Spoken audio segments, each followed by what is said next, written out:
Rome. D'une petite république, elle est devenue le plus grand empire de tous les temps. Un empire qui a duré plus de 600 ans. À son apogée, cet empire s'étend de Londres à Bagdad. Il affiche sa puissance avec son armée professionnelle, la première de l'histoire.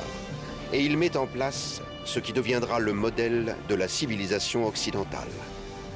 Pourtant, l'empire s'écroulera en un rien de temps. Il suffira d'une centaine d'années pour que l'édifice parte en fumée, comme soufflé par les invasions barbares. Comment en est-on arrivé là ?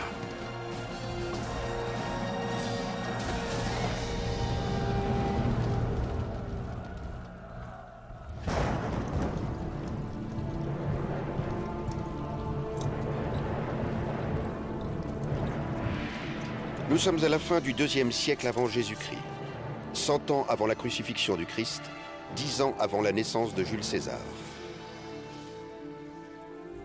Rome vit une période de transition dont elle sortira fondamentalement transformée. L'époque est à la conquête.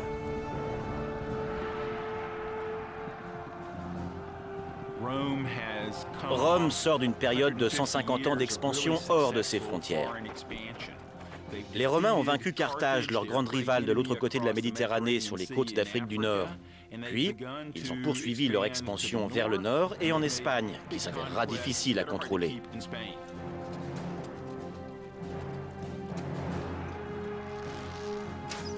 Mais pendant que les Romains conquièrent le monde dans la brutalité, leur république est confrontée à un cataclysme qui finira par les obliger à abandonner le pouvoir du Sénat à la dictature absolue d'un empereur.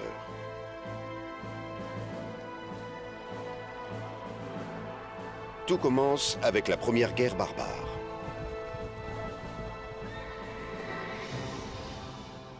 En 113 avant Jésus-Christ, Rome règne en maître sur tout le bassin méditerranéen. Mais qui dit nouvelle conquête, dit nouveaux ennemis. Les Romains savent que, pas très loin d'eux, dans le nord en particulier, il y a des peuples encore plus redoutables que les armées qu'ils ont vaincues jusque-là. Ils sont donc inquiets que ces peuples-là viennent envahir l'Italie. À l'extérieur des frontières de la civilisation romaine, les soldats sont confrontés à des guerriers d'une espèce inconnue. Ils appellent barbares ces étrangers aux manières frustes. Quiconque ne se pliant pas aux usages de l'époque, ne parlant pas les langues classiques, le latin ou le grec, était considéré comme très différent, autre, donc barbare. Et pour les Romains, ces hommes étaient bien moins compétents et bien moins civilisés qu'eux. Seuls les reliefs alpins accidentés tiennent les barbares à distance. La chaîne des Alpes au nord de l'Italie est comme un bouchon de bouteille. Elle empêche les méchants, du point de vue des Romains, d'entrer. Mais les Romains n'ont pas le contrôle de ce bouchon. Ils savent donc qu'il peut sauter à tout moment et que les ennemis se déverseront alors sur toute l'Italie. En tout cas, c'est ce qu'ils craignent.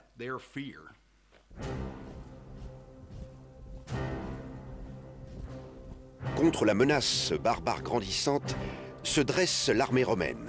Une armée de volontaires qui se targue d'être très structurée, très entraînée et très équipée. Un soldat romain portait une armure de métal et de cuir, un casque, un plastron pour le torse. Cette armure pouvait peser 30 à 35 kilos, presque la moitié du poids du soldat.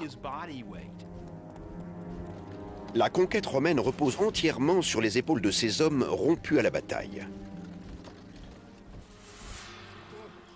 Pourtant, dans la capitale, ce sont les riches fonctionnaires qui en recueillent les bénéfices. Rome n'est pas encore un empire. C'est une république gouvernée par le Sénat. Au sommet de l'échelle politique se tiennent deux fonctionnaires élus, les consuls. C'étaient les fonctionnaires militaires et civils les plus haut placés. Ils avaient pour première responsabilité de diriger l'armée, puisque la sécurité nationale était une priorité. Et ils étaient si importants qu'ils influaient considérablement sur les politiques, les lois, les réformes. Bien que la République romaine embrasse des idéaux démocratiques, tous les hommes n'y naissent pas égaux.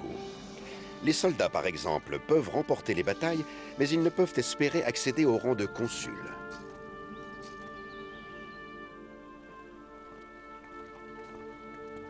La plus haute fonction est réservée aux membres des familles les plus importantes de Rome, comme celle de Gnaeus Papirius Carbo. Un tout petit nombre de familles monopolisaient les élections consulaires. On avait la conviction que l'honneur provenant de la longue histoire d'une famille distinguée était nécessaire à Rome. Puis, avec l'expansion de Rome, cet honneur ne se fonde plus sur le mérite, mais sur l'argent. Plus Rome conquiert de nouveaux territoires, plus l'argent afflue dans la ville. Et on sent que la richesse va corrompre aussi bien les patriciens que les plébéiens, que plus l'argent aura du pouvoir dans la société romaine et sera donc attrayant, plus il s'infiltrera dans le processus politique. En distribuant sa richesse, Carbo peut acheter sa place de consul. En matière de campagne électorale, on s'aperçoit que plus tard dans la République, le système deviendra extrêmement corrompu. Toutes sortes de largesses seront octroyées, toutes sortes de petits cadeaux ou de rémunérations servant à obtenir les voix des uns ou des autres. Mais dans le nord, une nouvelle tribu dangereuse avance. Les Cimbres, partis de leur terre d'origine en Europe du Nord, descendent vers le sud, en direction du territoire romain. Selon Plutarque, le célèbre biographe, les Cimbres sont primitifs et inspirent la terreur. Leur grande taille, leurs yeux gris et le nom de Cimbres que les Germains donnent aux brigands faisaient conjecturer qu'ils étaient de ces peuples de la Germanie qui habitent sur les bords de l'océan septentrional. Menée par le grand chef militaire Boiarix, la horde détruit tout sur son passage. Ils étaient caractéristiques des hommes de l'âge de fer. On ne sait pas exactement quelles étaient leurs motivations. Peut-être voulaient-ils attaquer et envahir des provinces qui s'enrichissaient grâce au commerce avec Rome. Peut-être venaient-ils simplement chercher fortune sur une terre près de la Méditerranée qui leur semblait plus riche. Les Cimbres ne sont pas les seuls à être attirés par la richesse grandissante de Rome. En chemin vers le sud, ils sont rejoints par deux autres tribus barbares, les Teutons et les Ambrons. Ces armées barbares conjointes se dirigent tout droit vers un passage des Alpes menant au territoire romain, un col défendu par de simples villageois du Norique.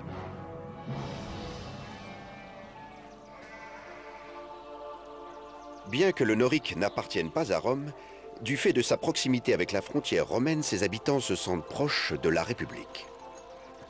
Le royaume du Norique correspond essentiellement à l'Autriche d'aujourd'hui. Ses habitants, les Noriques, qui lui ont donné leur nom, contrôlaient les cols alpins. Les Romains comptent également sur les Noriques pour faire du commerce, car ceux-ci sont reconnus pour leur travail des métaux précieux et du fer. Les matières premières dont disposaient les Noriques étaient l'or, l'argent et le sel. Les mines de sel des Alpes étaient un secteur d'activité important. Les Romains avaient besoin de grandes quantités de sel pour la conservation. Il leur était indispensable. Les villages du Norique constituent des cibles de choix pour les impitoyables guerriers cimbres. Avides de butin, ce sont de véritables rapaces, lourdement armés, qui mettent à sac les villages. À cette époque, au IIe et 1er siècle avant Jésus-Christ, les Cimbres avaient des épées, des lances et des boucliers très efficaces. Les casques étaient plus rares. Mais ils étaient entièrement équipés d'armes de grande qualité. Mais les barbares convoitent plus que les richesses des Noriques. Ce que voulaient avant tout les barbares du Nord qui migraient, c'était la terre. Ils n'étaient pas là pour tout rafler et partir. Ils voulaient s'installer juste à côté des Romains. Les petits artisans du Norique n'ont aucune chance face aux guerriers du Nord.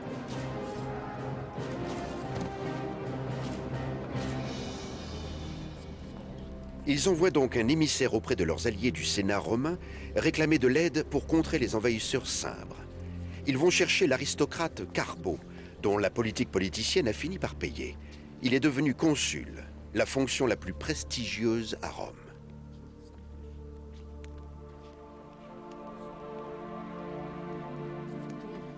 Carbo donne l'ordre de lancer les préparatifs de guerre.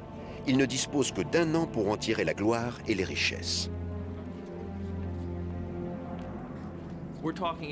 Il s'agissait de montrer ses qualités de meneur à travers une démonstration de virilité. Et une démonstration de virilité signifiait la réussite au champ de bataille. Les généraux non seulement se remplissaient les poches, ainsi que celles de leur famille, mais ils remplissaient aussi celles de tous leurs partisans. Carbo accepte le défi. Il conduit ses troupes au Norique. Malgré un manque total d'expérience dans les affaires de la guerre, il est pressé de prouver qu'il est plus qu'un riche sénateur.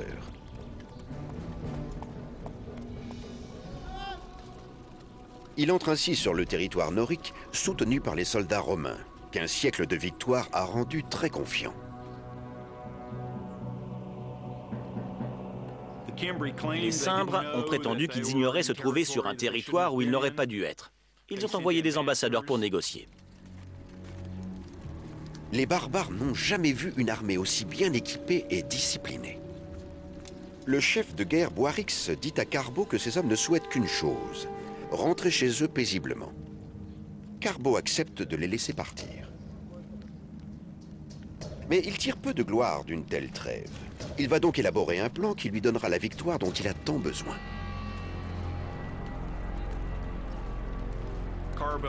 Carbo a fait comme s'il allait négocier, puis il a envoyé ses troupes attaquer les Cimbres en passant par un raccourci, avant que les ambassadeurs n'aient le temps de rentrer dans leur camp.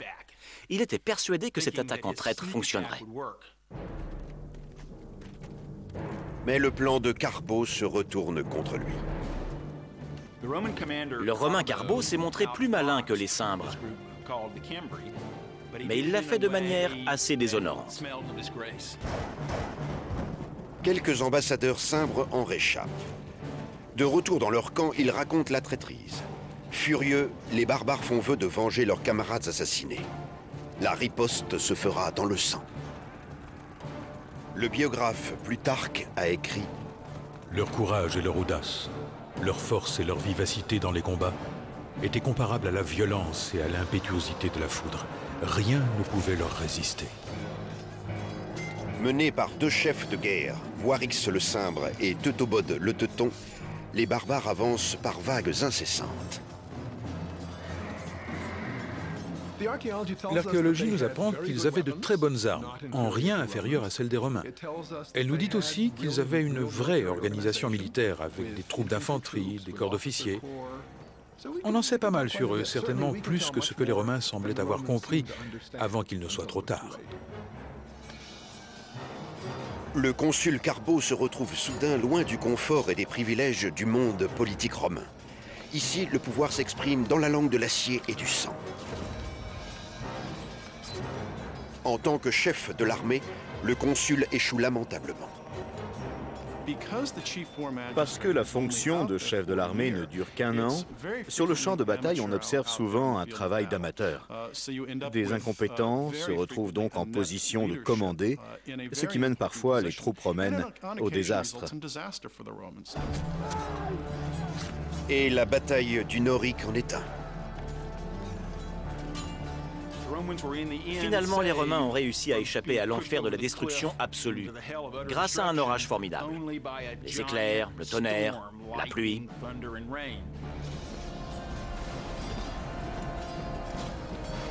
Sans cheval, Carbo fuit tant bien que mal ce chaos sanglant. Mais il s'échappe de la bataille pour se suicider, car il s'est déshonoré et a déshonoré Rome aux yeux des dieux. Les dieux ont sauvé les Romains, mais à la dernière minute, et après un grand nombre de morts, ce qui signifiait qu'ils étaient mécontents du comportement des Romains. Malgré tout, les Romains s'accrochent à l'idée que seuls les aristocrates peuvent les mener à la victoire. Les Romains étaient attachés à la tradition. Pour eux, la nouveauté signifiait le danger. Ils préféraient donc des politiciens et des dirigeants provenant d'éminentes familles au long passé glorieux. Durant la décennie suivante, une succession de patriciens, tous plus arrogants que compétents, emmènent leurs troupes vers le nord, dans le but de protéger la province romaine de Gaule. Ils doivent affronter les barbares à Tolosa, Burdigala, puis Orazio, autrement dit Toulouse, Bordeaux et Orange.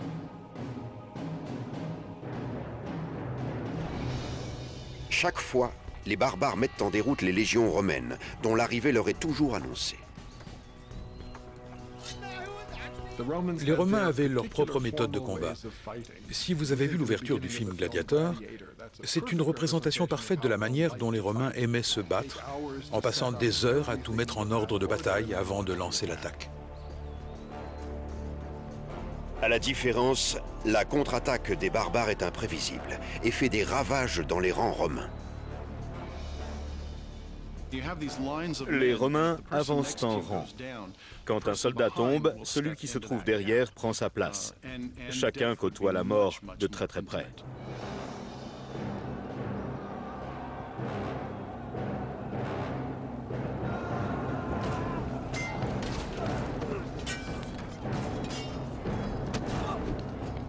Les pertes sont prodigieuses. À Orazio, par exemple, 80 000 Romains sont massacrés en un seul après-midi.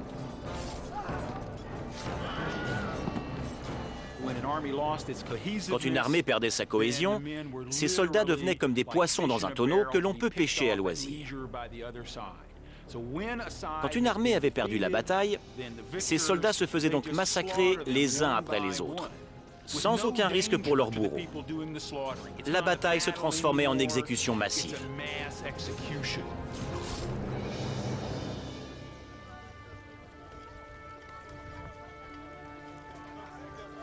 À partir de 105 avant Jésus-Christ, les Cimbres et leurs alliés veulent beaucoup plus que les butins et le sang des Romains.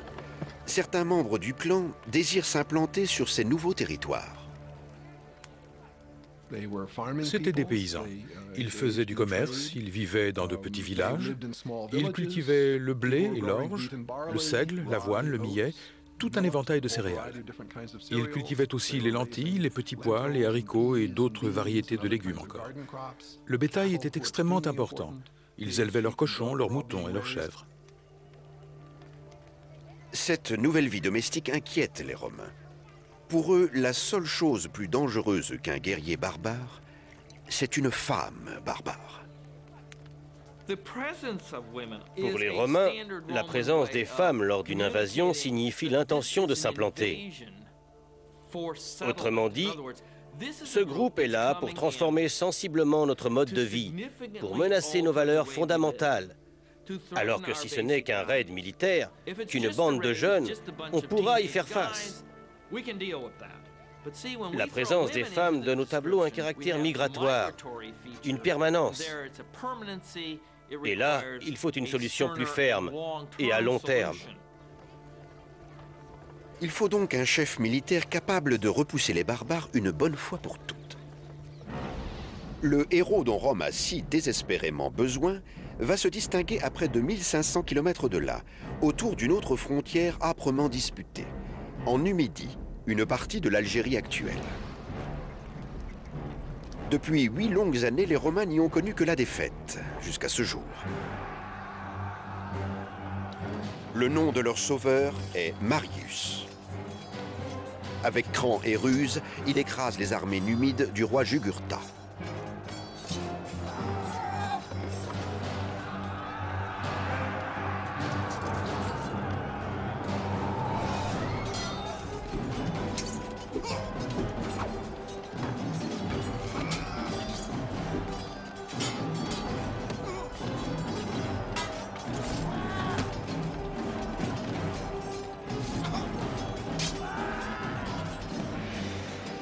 Rome avait besoin de grands militaires, et Marius était le meilleur qu'elle ait connu.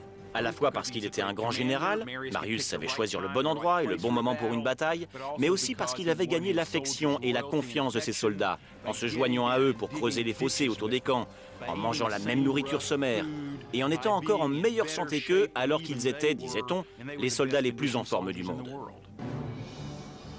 Cette familiarité lui vient naturellement, car Marius n'est pas un aristocrate. Et il évoque ses origines modestes avec fierté.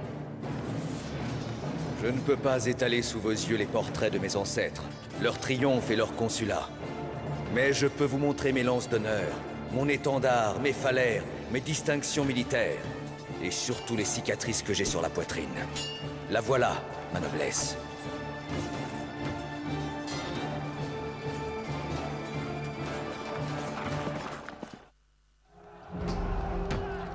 À l'approche des barbares du Nord, c'est donc vers Marius que les Romains se tournent. Il est leur dernier et meilleur espoir. C'est un chef militaire qui a fait ses preuves. Et il vaut mieux prendre les choses au sérieux quand les Cimbres et les Teutons sont en train de vaincre les troupes les unes après les autres. Il faut vraiment régler le problème dans les plus brefs délais, et donc envoyer sur le terrain un chef compétent.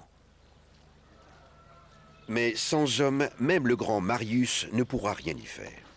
Dévasté par une décennie de guerre, Rome est confrontée à une pénurie de soldats. S'il tombe autant d'hommes que lors des batailles contre les tribus germaniques, en 113, 109, 107, 106 et 105, ce sera un grave traumatisme pour la société romaine. Malgré une campagne de recrutement énergique, Marius ne réussit pas à trouver assez d'hommes qualifiés, c'est-à-dire des propriétaires terriens volontaires pour servir dans l'armée. Pour faire partie de l'armée romaine, il fallait être propriétaire, il fallait être riche. Et ceci posait un problème à l'armée, qui à l'époque manquait de bras. La solution de Marius est aussi simple que radicale. Il envoie ses recruteurs chercher de nouveaux soldats parmi la population pauvre et sans terre. Il n'est pas nécessaire d'être propriétaire terrien pour être citoyen romain. Alors pourquoi devrait-on l'être pour être légionnaire? Beaucoup d'hommes souhaitent être soldats. C'est un bon métier, un métier certainement passionnant aussi, qui offre des butins de guerre, du vin, des femmes, des chansons, des occasions de voir le monde aux frais du gouvernement. Aujourd'hui encore, on retrouve ces arguments sur les affiches de recrutement de l'armée. Marius a dit « Tout le monde peut entrer dans l'armée ». Ceci a élargi considérablement la réserve d'hommes dans laquelle puiser pour renforcer les légions. Car dans la société romaine, il y avait beaucoup plus de pauvres que de classe moyenne. La vieille garde juge les recrues à leur revenu, Marius les juge à leur potentiel de combattant. Qui peut résister à un légionnaire pourra résister à un barbare.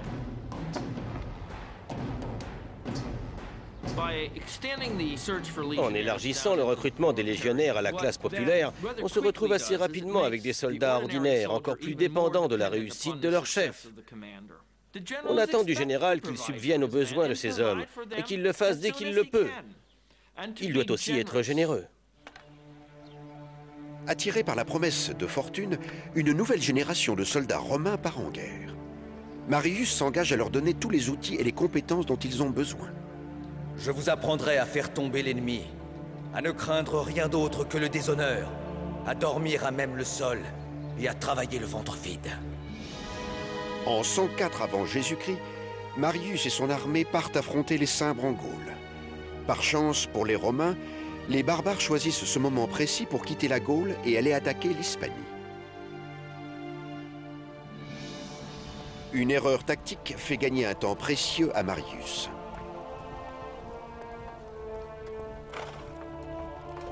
Marius façonne sa nouvelle armée. Il endurcit ses hommes et les prépare aux rigueurs de la vie de soldat, tout en leur apprenant à l'apprécier. Marius est à l'origine de bon nombre d'innovations dans l'armée. Par exemple, il a donné la même enseigne à toutes les légions, une hampe surmontée d'un aigle d'argent. Il a aussi entraîné ses hommes à transporter leur nécessaire pour pouvoir se déplacer plus vite. Il les chargeait tellement qu'ils se surnommaient eux-mêmes les mules de Marius. Il n'avait pas besoin d'animaux pour porter le matériel de campagne. Il avait déjà ses mules à deux pattes. Mais ils étaient plus efficaces, plus flexibles. Les réformes militaires de Marius, parmi lesquelles la standardisation de l'équipement, ont véritablement amélioré la flexibilité des légions. Unies et bien équipées, les mules de Marius sont transformées, mais elles n'ont pas encore fait leurs preuves. 2 années s'écoulent sans que les barbares ne donnent signe de vie, mais la peur qu'ils inspirent ne se tarit pas. Paniqués, les Romains font fi de la tradition séculaire du mandat consulaire limité à 1 an et réélisent Marius consul, le magistrat chef des armées. Pour moi, le problème vient en partie du fait que pour régler la menace provenant du Nord, il a fallu donner à Marius ce commandement extraordinaire en l'élisant consul en 104, 103, 102, 101, 100. En 102 avant Jésus-Christ, la menace fantôme devient enfin réelle. Cimbre, Teuton et Ambron, partis du nord et de l'ouest, croisent la route des Romains. Marius construit une forteresse près d'Orasio et il envoie des troupes protéger le Norique. Car avant tout, il faut défendre les cols alpins menant à l'Italie. En quelques semaines, les Teutons et les Ambrons, la moitié de la horde barbare, se pressent autour de la forteresse de Marius. Une vision terrifiante selon Plutarque.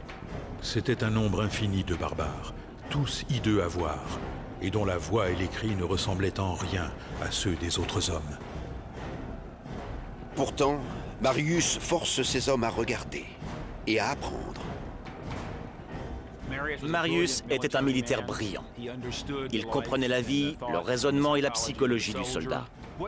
Marius a donné à l'armée de la République romaine l'assurance qu'elle était capable de vaincre les barbares les plus féroces du monde. Les fortifications tiennent bon. Les Teutons et les Ambrons ne peuvent pas passer.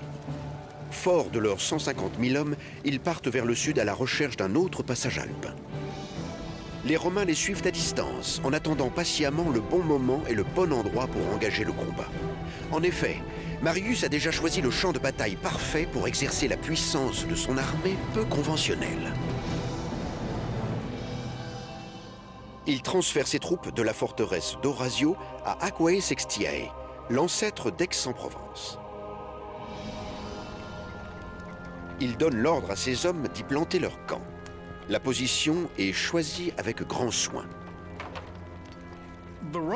Le camp romain est une machine militaire bien particulière. On le plante de préférence sur les hauteurs pour pouvoir repérer les manœuvres ennemies de tout type. Il s'organise selon un quadrillage. Il est entouré d'un fossé profond et de remparts. Chacun y a une place bien définie. Les camps romains ont une caractéristique que celui-ci n'a pas. D'après Plutarque, Marius choisit un poste très avantageux, mais où l'eau n'était pas abondante. Il le choisit, dit-on, à dessein pour animer le courage de ses troupes. Comme la plupart se plaignaient qu'ils allaient souffrir d'une cruelle soif, Marius, leur montrant de la main une rivière qui baignait le camp des barbares, leur dit « C'est là qu'il faut aller acheter de l'eau, au prix de votre sang. » Sur les rives du Rhône, les Teutons et les Ambrons, qui ont installé leurs 2 grands camps l'un à côté de l'autre, disposent d'eau à volonté. Certains d'être plus forts que les Romains, les Ambrons se perdent dans les banquets et les fêtes. Les Romains, en particulier les simples soldats, craignaient les barbares, surtout ceux venus du Grand Nord, des climats les plus froids, parce que les climats rudes forgent des hommes robustes. D'autre part, ces barbares-là étaient bien plus corpulents que les Romains. Ils étaient plus bruyants aussi, et ils sentaient fort du point de vue des Romains, non pas parce qu'ils ne se lavaient pas, ils se lavaient d'ailleurs probablement plus que les soldats romains, mais parce qu'ils se parfumaient différemment, avec de la graisse d'ours. Les Romains, eux, étaient plus habitués au parfum de l'huile d'olive. Les barbares ne suspectent pas le danger qui les menace, alors que près à tout, un petit contingent romain s'approche à pas de loup de leur camp. Les soldats romains avaient toujours peur. Ils n'étaient pas idiots. Ils savaient qu'ils étaient autant en danger de mort que l'ennemi. Pour tuer, ils ne pouvaient pas rester à distance.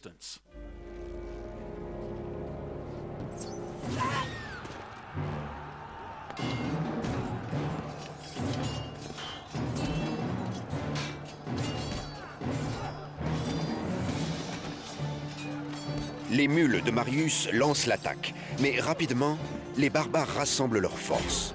Leur nombre est écrasant. Alors que la défaite guette les Romains, Marius envoie des renforts. Régénérés, ces hommes réussissent à repousser les Ambrons dans leur camp. Puis la bataille prend une tournure étrange, comme le raconte Plutarque. Les femmes, venant contre eux avec des épées et des haches, grinçant des dents de rage et de douleur et jetant des cris horribles, se jettent au milieu de la mêlée. Elles reçoivent des blessures, se voient mettre en pièces sans se rebuter et témoignent jusqu'à la mort d'un courage véritablement invincible. Les femmes barbares étaient toujours sur le champ de bataille. Parfois, elles poussaient les chariots juste derrière les hommes pour les empêcher de battre en retraite. Elles leur barraient le passage. Elles avaient un tel sens de l'honneur et de la liberté que pour elles, il valait mieux mourir que de se replier.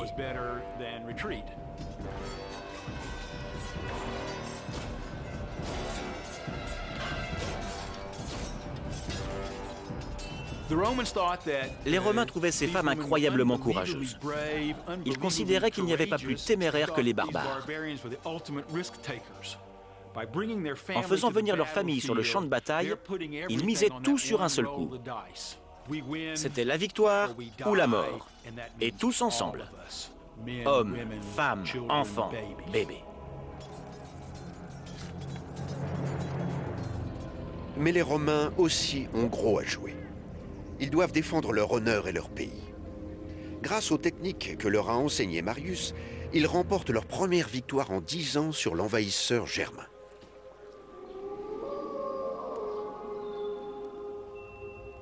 De retour au camp, Marius se prépare à la riposte que lancera certainement Teutobod, le roi des Teutons. À Aquae Sextiae, il se retrouve dans une position tactique très difficile. Comme toujours, l'ennemi est en nombre beaucoup plus imposant. Mais Marius, toujours doué pour choisir l'endroit et le moment adéquat, sélectionne le terrain avec soin. Il dresse une embuscade avec son fidèle capitaine, Claudius Marcellus.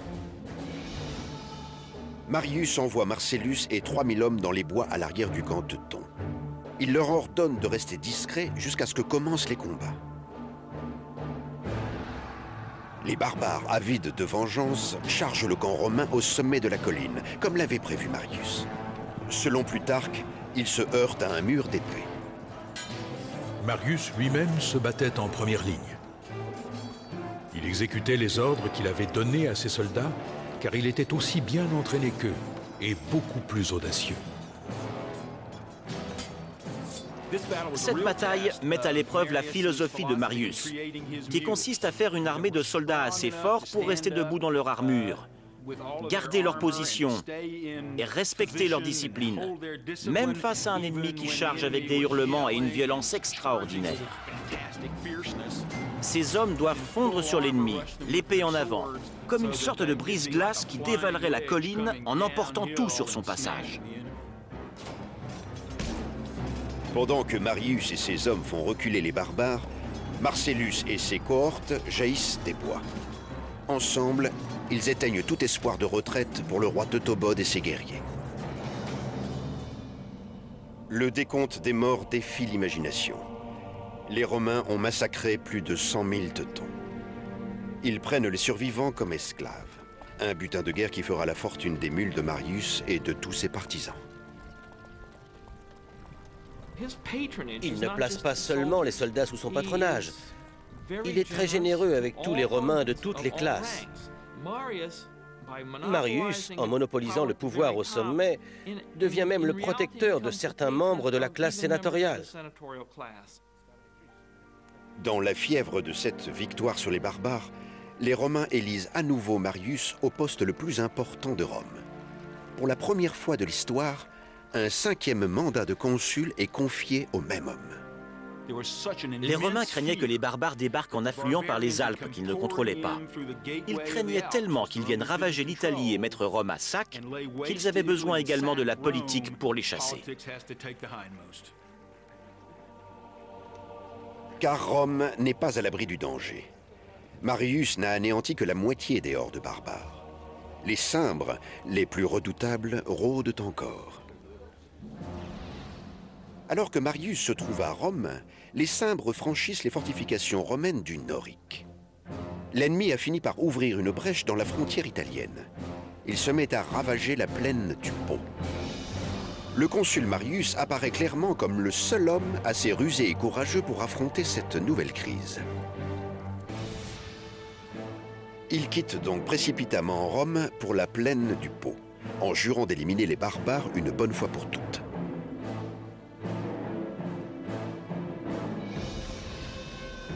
Lorsque Marius arrive au camp romain, les Cimbres lui envoient un émissaire. Ils ne sont pas là pour se battre, mais pour faire une demande. Les Cimbres sont venus le voir et lui ont dit « Nous voulons des terres, nous ne voulons pas nous battre. Nous voulons juste que vous nous donniez des terres comme vous l'avez fait avec nos voisins de l'autre côté des montagnes, en France. » De toute évidence, les Cimbres n'ont pas entendu parler du désastre qu'ont vécu leurs camarades teutons. Alors Marius, le sourire en coin, leur dit « Oh, vous n'avez pas à vous inquiéter, vos frères ont déjà leurs terres. Nous serons ravis de vous en donner autant. » Et par terre, il fallait entendre celle dans laquelle était creusée leur tombe. Incrédules, les Cimbres demandent des preuves. Plutarque en parle. Marius dit en plaisantant « Vos frères sont arrivés et il serait peu honnête de vous en aller sans les avoir salués. » Et en même temps, il ordonna qu'on amena chargé de chaînes le roi des Teutons. Marius refuse de conclure un accord avec les Cimbres. Leur émissaire s'en va en jurant qu'ils vengeront leurs alliés. Malgré la victoire récente de Marius sur les barbares, les Romains sont très largement en sous-effectif face aux valeureux guerriers du Nord. La bataille menaçant, le grand général réclame donc le sacrifice d'un animal. Les Romains pratiquaient toujours un sacrifice avant d'aller se battre, en espérant un message des dieux approuvant leur plan de bataille.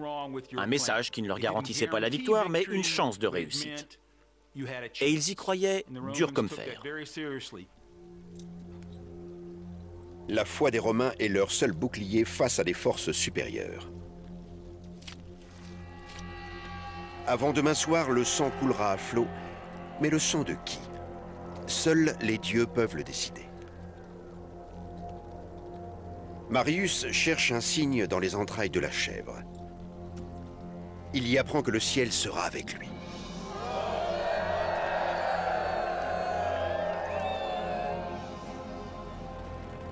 En 101 avant Jésus-Christ, Rome retient son souffle au moment où deux ennemis mortels s'affrontent tout près du hameau de Vercellae, l'actuel Vercelli, en Italie. La cavalerie des Cimbres, forte de ses 15 000 hommes, entre sur le champ de bataille. Elle est suivie de leur redoutable infanterie qui se déplace comme un nuage de sauterelles. Une fois les Romains en place, Marius s'adresse à nouveau aux dieux.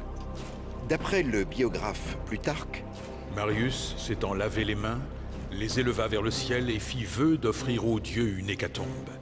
Et l'on dit que Marius, ayant fait son sacrifice, on ne lui eût pas plutôt montré les entrailles des victimes qu'il s'écria « La victoire est à moi ». En tout et pour tout, les Romains comptent un peu plus de 50 000 hommes. Ils affrontent au moins 2 fois plus de Cimbres. C'est le pire cauchemar des Romains. Mais Marius se montre plus futé que l'ennemi. Ses troupes sont en place avant les autres, afin que le soleil se lève derrière elles. Une fois le soleil dans le ciel, il se reflète dans les armures brillantes des Romains. Les barbares croient que le ciel est en feu, comme si les dieux envoyaient la foudre pour soutenir l'ennemi. Sentant l'angoisse monter chez les Cimbres, les Romains passent à l'attaque.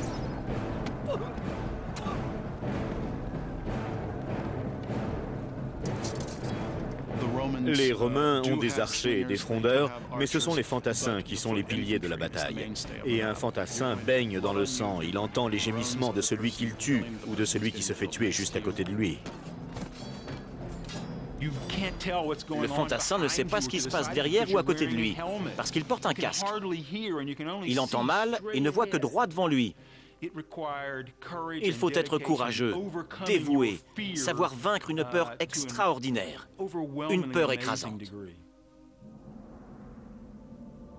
À Vercellae, les Romains tuent 120 000 Cimbres. Mais surtout, ils chassent la terreur qui planait sur Rome depuis 13 ans.